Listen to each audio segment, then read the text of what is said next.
Welcome. This is Teresa Schoen, Director of Primary Education for Lake Central Schools. I'm also the High Ability Coordinator for the district. The third grade high ability teachers and I usually have a parent night to answer some common questions and clear up any misinformation that's out there. Since gathering isn't a good option at this time, we decided to record our presentation for you. I will start by sharing some information about the program in general, and then the teachers will tell you about the program and the advanced curriculum.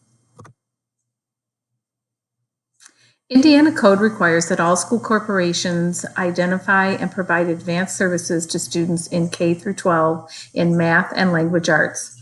They also require a strong identification plan that includes a measure of ability, and we use COGAT, which stands for Cognitive Abilities Testing, a measure of achievement, we use Iowa, and a qualitative measure, we use SIGS, which stands for Scales for Identifying Gifted Students. We test all students in grades K, 2, and 5 who are not already identified. Once a student is identified, they do not have to requalify each year. Often, a student may be identified in one area but not the other. If that's the case, they will test again for the area in which they are not identified the next time we do corporation testing. For example, a student in second grade is ID'd as high ability in math, but not language arts. They will be tested again for language arts in fifth grade.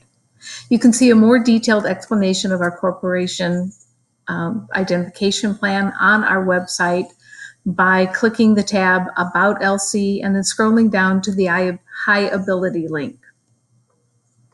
You should have received a letter in the mail telling you about this presentation, and included in that letter, you should have received a card that listed the area in which your child is identified. We do this to clarify for parents the area in which their child is identified and will receive advanced curriculum. In elementary, students may be placed in a classroom that has only high ability students or one that has a cluster of high ability and general education students. Even in the self-contained classroom, some students are identified in one area and not another. And those students will receive the general education curriculum for the area in which they are not identified. The teachers will address this further in our presentation, but this is probably the thing that I get the most calls about when students move to the middle school. Parents often think their child has been participating in the high ability curriculum just because they were in the same classroom. Another of the most frequently asked questions I get is about the continuum of high ability services at Lake Central. In middle school, students will receive the high ability curriculum for their identified area. In addition, if they are identified in language arts, they will also participate in advanced social studies curriculum. If they are identified as high ability in math, they will participate in advanced science curriculum. At the high school, we have lots of opportunities. We have honors classes in math, English, and science, and we also offer one of the widest variety of advanced placement courses.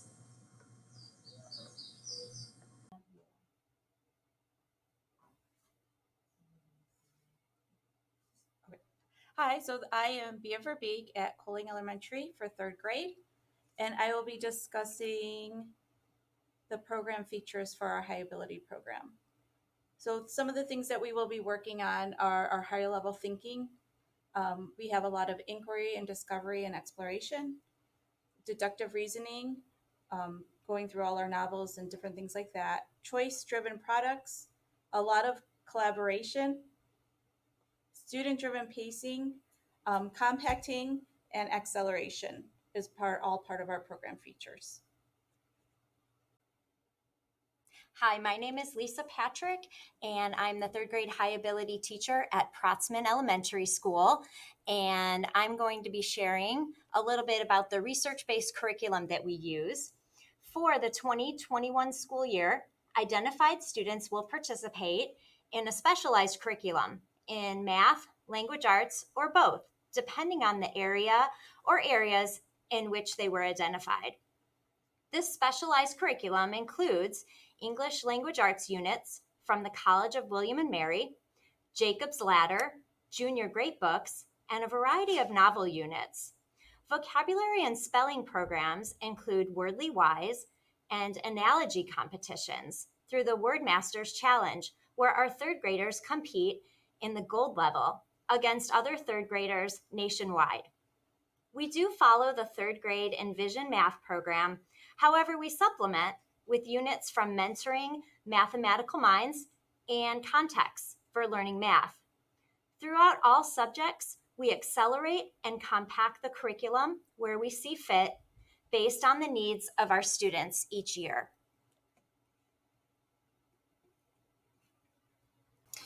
Hi, I'm Sherry Thompson. I teach third grade high ability at Watson Elementary School, and I'm going to talk about different ways we differentiate for our identified students and our non-identified students.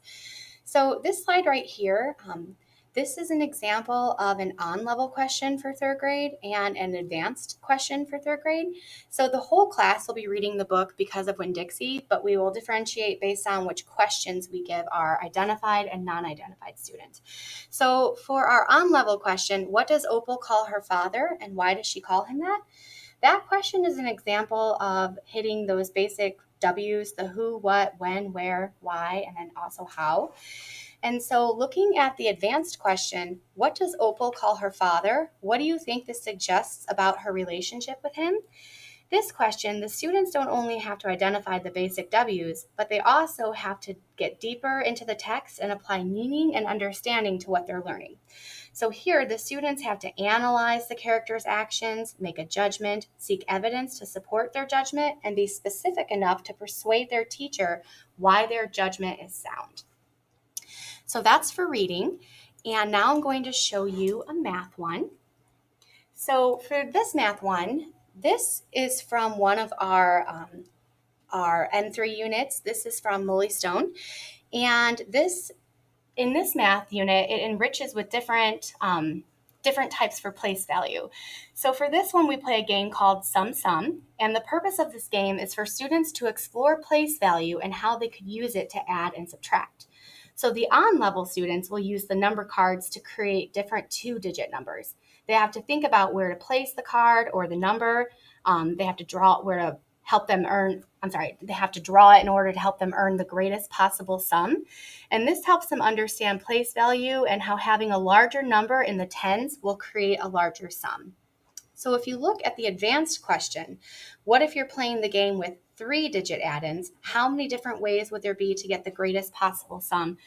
For this question, not only is it a three-digit number instead of a two-digit number, but also they have to think about regrouping and carrying, and not only the ones, but also the tens place. And by listing all the ways to get the greatest sum, students are challenged to think about using some mathematical properties to switch the order of the numbers around and still attain the same sum. And they're learning how numbers work together. So this was an example for the math.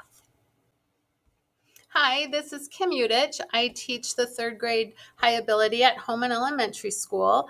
And today I'm going to share with you some higher level thinking through Bloom's taxonomy. So these are the learning domains through our higher level thinking. And Bloom's taxonomy is a leveled system of questioning that delivers and delves deeper into our thought processing and how our children think. More of our time that we as teachers invest in the higher levels of learning with activities and objectives, moving from concrete thinking as remembering up to more abstract thinking and questioning as you move up the domains of learning. We strive to be more creative with our questioning from our students. And based on what you know, we always ask, how would you explain and what would you do to make learning better or greater, and how would you delve into some higher level questioning, as Sherry was mentioning earlier. So the goal of our program is really to encourage how our students think about subjects in an abstract way, challenging our learners to think creatively and look at problems abstractly. A major goal is to change the way we think and to push them out of their box and to think more creatively in all of the activities throughout our curriculum as we progress through. Thank you. Hi, my name is Lauren Bourget. I teach third grade high ability at Pfeiffer Elementary School. Here we have a short video that helps you better understand fixed versus growth mindset.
Hello, my name is Julie Crary, and I would like to give some added information on the difference between a growth mindset and a fixed mindset.